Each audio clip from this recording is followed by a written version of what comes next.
Hi friends, అందరికీ నమస్తే. Welcome to our channel. విద్యార్థులు అందరూ ఎలా ఉన్నారు? ఆల్మోస్ట్ మీకు సెలవులు అనేటివి కంప్లీట్ అయిపోయినాయి.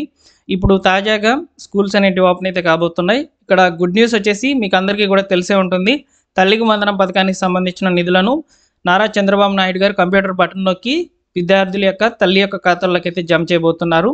సో అయితే ఈ పథకానికి సంబంధించి ఒక ముఖ్యమైన సమాచారం అయితే వచ్చిందండి. ఇప్పుడే మనకు రావడం జరిగిందనమాట. సో తల్లి యొక్క బ్యాంక్ అకౌంట్ ఉంటుంది కదా, ఆ బ్యాంక్ అకౌంట్కి ఇవన్నీ కూడా లింక్ చేసుకోండి అని చెప్పని ప్రభుత్వం అయితే ఒక సమాచారం అనేది అందించింది. అది కూడా ఈ నెల 10వ తేదీ లోపల అయితే మీరు ఈ పని చేసుకోవాలని చెప్తున్నారనమాట. అవన్నీ కూడా ఏంటి అనేది చెప్తాను. అలానే ఈ తల్లికి వందనం పథకానికి సంబంధించిన పూర్తి వివరాలు అందిస్తాను. అయితే ముఖ్యంగా మనకు 2 సమాచారాలు గవర్నమెంట్ నుంచి అయితే రావాలి. ఒకటి వచ్చేసి అయితే ఈ పథకానికి సంబంధించిన నిధులు ఏ విద్యా సంవత్సరానికి సంబంధించి విడుదల చేయాలి అనే దాని మీద ప్రభుత్వం ఇంకా కూడా ఏమీ చెప్పలేదు. అలానే విడుదల తేదీ కూడా ఇంకా కన్ఫర్మ్ చేయలేదు. జూన్ 12 అని అంటున్నారే కానీ ఆ 12వ తేదీ కూడా అఫీషియల్ అయితే కాదు. ఓకేనా? సో ముందు రోజుల్లో మనకు అప్డేట్స్ అనేవి వస్తూ ఉంటాయి. నేను మీకు తెలియజేస్తాను. మిస్ అవ్వకూడదు అనుకుంటే మన ఛానల్ని సబ్స్క్రైబ్ చేసుకోండి. ముందుగా మా టెలిగ్రామ్ ఛానల్లో జాయిన్ అవ్వండి. ప్రభుత్వ పథకాలకు సంబంధించిన అప్డేట్స్ ఏమైనా వచ్చినప్పుడు తప్పకుండా మెసేజ్ అనేది టెలిగ్రామ్ ఛానల్లో పంపిస్తాను. టెలిగ్రామ్ ఛానల్లో జాయిన్ అవ్వాలనుకుంటే డిస్క్రిప్షన్లో లింక్ పెట్టినాను, ఒకసారి చూడండి. ఓకేనా? ఇక వివరాల్లోకి అయితే వెళ్ళిపోదాం. తల్లికి వందనం పథకం కింద రాష్ట్ర వ్యాప్తంగా ఉన్నటువంటి విద్యార్థులందరికీ కూడా ఎవరైతే 1వ తరగతి నుంచి 12వ తరగతి అంటే ఇంటర్మీడియట్ వరకు చదువుతున్నటువంటి వాళ్ళకి వచ్చేసి ఈ తల్లికి వందనం పథకం కింద 15,000 రూపాయలు అయితే అకౌంట్లోకి జమ చేస్తామని చెప్పి నారా చంద్రబాబు నాయుడు గారు ఎన్నికల మేనిఫెస్టోలో అయితే చెప్పారు. అయితే ఇక్కడ గుడ్ న్యూస్ ఏంటంటే, ఇంట్లో ఎంతమంది చదువుకుంటూ ఉంటే, ఎగ్జాంపుల్కి 3, 4 చదువుకుంటూ ఉంటే, వాళ్ళు ఇంటర్మీడియట్ లోపల కనుక చదువుతూ ఉండినట్లయితే వాళ్ళందరికీ కూడా 15,000 రూపాయల లెక్కన అయితే విడుదల చేస్తామని చెప్తున్నారనమాట. అంటే ఎగ్జాంపుల్కి ఒక 3 కనుక ఉన్నట్లయితే ఇంట్లో, ఒక అబ్బాయి వచ్చేసి 7th, ఒక అమ్మాయి వచ్చేసి 9th, ఒక అబ్బాయి వచ్చేసి ఇంటర్ చదువుతున్నారు అనుకోండి, ఫస్ట్ ఇయర్. సో ఇక్కడ 3 ఎలిజిబుల్ అవుతారు కాబట్టి ముగ్గురికి సంబంధించిన నిధులు అనేటివి విడుదలవుతాయి. టోటల్గా 45,000 రూపాయలు వారి యొక్క తల్లి యొక్క ఖాతాల్లోకి అయితే జమ కావడం జరుగుతుంది. సో ఈ యొక్క మార్పే ఉన్నదనమాట. మిగతా అవన్నీ కూడా యాజ్ ఇట్ ఈస్గా అవే రూల్స్ అనేవి ఉంటాయి. ఆ రూల్స్ ఏంటనేది చూద్దాం. తల్లికి వందనం పథకానికి సంబంధించిన నిధులు విద్యార్థుల యొక్క తల్లి యొక్క ఖాతాల్లోకి పడాలంటే ఖచ్చితంగా విద్యార్థులకు సంబంధించి ఒక క్వాలిఫికేషన్ పెట్టారు. 1వ తరగతి నుంచి ఇంటర్మీడియట్ లోపల చదువుతూ ఉండాలి. అదేవిధంగా విద్యార్థి యొక్క హాజరు శాతం 75% ఉండాలని చెప్తున్నారు. సో ఇక్కడ హాజరు ప్రామాణికంగా తీసుకుంటే మనకు ఒక రూల్ అనేది కొత్తగా రావచ్చు. ఆ రూల్ గురించి నేను చివరిలో మాట్లాడతాను. సో విద్యార్థికి సంబంధించి ఇవి ఉండాలన్నమాట. అదేవిధంగా విద్యార్థి చదువుకునేటువంటి పాఠశాల ప్రభుత్వంచే గుర్తింపబడినటువంటి సంస్థ అయి ఉండాలి. సో ఇప్పుడు మనం కొన్ని స్కూల్స్ ఏమైనా చూస్తాం, ప్రైవేట్ స్కూల్స్.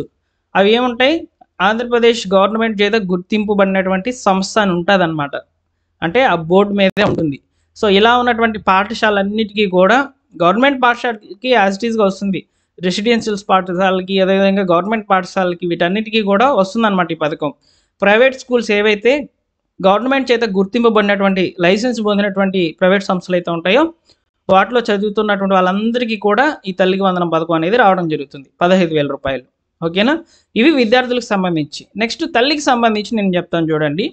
తల్లి యొక్క ఆధార్ కార్డు అనేది ఆంధ్రప్రదేశ్ గవర్నమెంట్ది అయి ఉండాలి. విద్యార్థి యొక్క ఆధార్ కార్డు అనేది ఆంధ్రప్రదేశ్ గవర్నమెంట్ది అయి ఉండాలి. అంటే ఆ లొకాలిటీలో ఉండాలన్నమాట. ఆంధ్రప్రదేశ్ గవర్నమెంట్ది అంటే అట్లా గవర్నమెంట్ ఇచ్చే ఆధార్ కార్డు కాదు. సో లొకాలిటీ అనేది అంటే ఆంధ్రప్రదేశ్ సంబంధించిన వాళ్ళు అని ప్రూఫ్గా వచ్చేసి ఆధార్ కార్డు అడ్రస్ అనేది ఆంధ్రప్రదేశ్ది ఉండాలని చెప్తున్నాను. రేషన్ కార్డు కూడా ఉండాలి. సో రేషన్ కార్డు ప్రామాణికంగా తీసుకుంటారు ప్రతి పథకానికి సంబంధించి.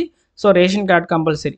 అయితే ఇప్పుడు మీరు రేషన్ కార్డులకి అప్లై చేసుకుని ఉన్నాం, మా బిడ్డలని అందరినీ కూడా రేషన్ కార్డులోకి యాడ్ చేసుకున్నాం, మాకు వస్తుందా అంటే మేబీ ఈ నెలలోనే స్టార్ట్ చేసేస్తే ఈ పథకానికి సంబంధించిన నిధులు విడుదల చేయడము లేదా అప్లికేషన్ తీసుకోవడం ఇవన్నీ స్టార్ట్ చేసినట్లయితే మేబీ మీకు రాకపోవచ్చు. ఎందుకంటే మీకు కార్డు అనేది ఇంకా ఇష్యూ అయ్యి ఉండకపోవచ్చు. కొంతమంది కార్డు ఇష్యూ అయిపోయింది, కాకపోతే ఆ కార్డు అనేది పెండింగ్లో ఉంది. ఇది రేషన్ కార్డుకి సంబంధించిన అప్డేట్లో మాట్లాడతాను.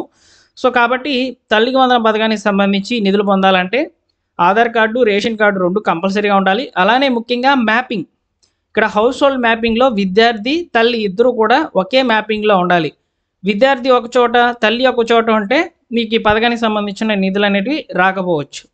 ఓకేనా? సో నెక్స్ట్ వచ్చేసి బ్యాంకు. సో బ్యాంకుకి సంబంధించి ముఖ్యంగా నేను ఈ వీడియోలో చెప్పాలనుకుని ఈ వీడియో చేశాను. సో ఆ యొక్క బ్యాంకుకి సంబంధించిన రిలేటెడ్ ఇన్ఫర్మేషన్ అయితే గవర్నమెంట్ చెప్పింది. సో తప్పనిసరిగా తల్లి యొక్క అకౌంట్ ఏదైతే ఉంటుందో యాక్టివ్లో ఉండేటువంటి అకౌంట్కి ఆధార్ లింక్ చేసుకొని అదేవిధంగా ఆ బ్యాంక్కి సంబంధించి ఎన్పిసి అనేది యాక్టివ్ చేయించుకోండి ఆధార్తో అని చెప్పింది అనమాట. ఈ ఎన్పిసిఐ ఎలా లింక్ చేసుకోవాలి, ఎలా యాక్టివ్ చేసుకోవాలనేది నేను ఆల్రెడీ మన ఛానల్లో వీడియో పెట్టాను.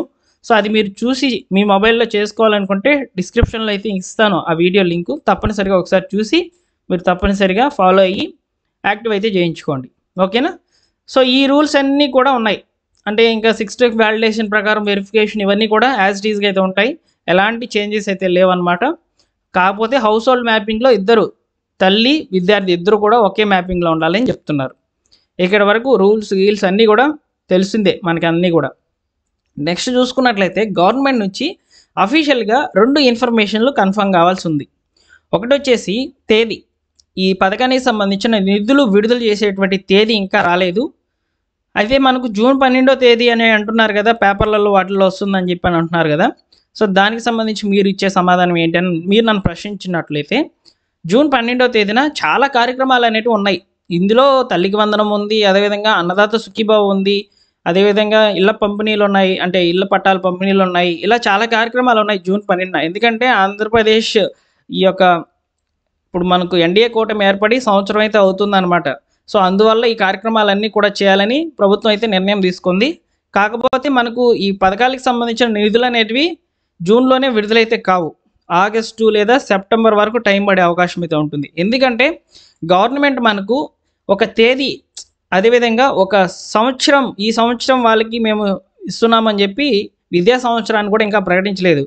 ఇక్కడ 2024-25 విద్యా సంవత్సరానికి సంబంధించి నిధులు విడుదల చేస్తున్నాము అంటే ఆ 2024-25లో చదివినటువంటి విద్యార్థులందరికీ కూడా ఈ పథకానికి సంబంధించిన నిధులు అనేటివి జమ అవుతాయి.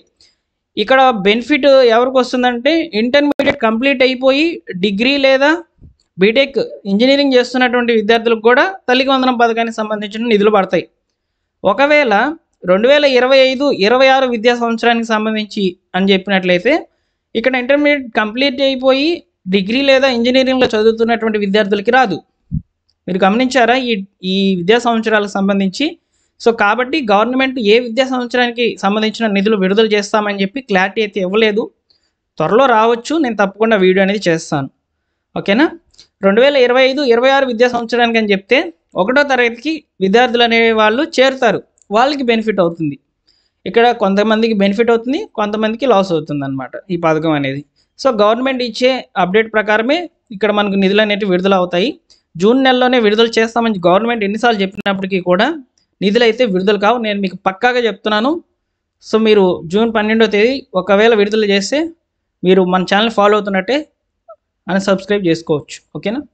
ఇదన్నమాట ఫైనల్గా తల్లికి వందనం పథకానికి సంబంధించి నేను మీకు ప్రస్తుతానికి ఉన్నటువంటి సమాచారం తెలియజేయడం కోసం ఈ వీడియో అయితే చేశాను.